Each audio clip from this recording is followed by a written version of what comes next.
દેશના અનેક રાજ્યોમાં વરસાદી માહોલ યથાવત છે. દિલ્હી એનસીઆરમાં વહેલી સવારે વરસાદ નોંધાયો છે, જ્યારે આઈએમડીએ આગામી 5 દિવસ દરમિયાન અનેક વિસ્તારોમાં વરસાદની આગાહી કરી છે.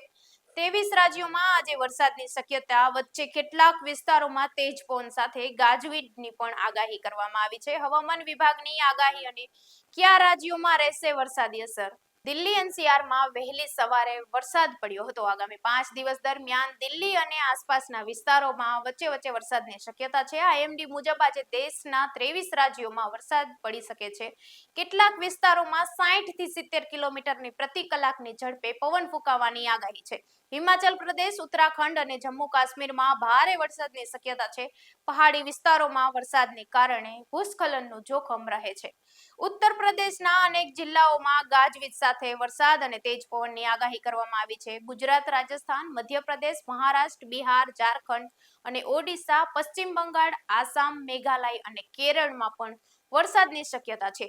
24 અને 25 ઓગસ્ટે પણ કેટલાક વિસ્તારોમાં વરસાદી માહોલ ચાલી રહેશે. હાલની આગાહી મુજબ આગામી 5 દિવસ દરમિયાન દેશના અનેક ભાગોમાં વરસાદી માહોલ રહેશે. ભારે વરસાદ અને તેજ પવનની સ્થિતિમાં સાવચેતી રાખવાની સલાહ આપવામાં આવી છે. સ્થાનિક હવામાન વિભાગની આગાહી પર નજર રાખવા કહેવામાં આવ્યું છે.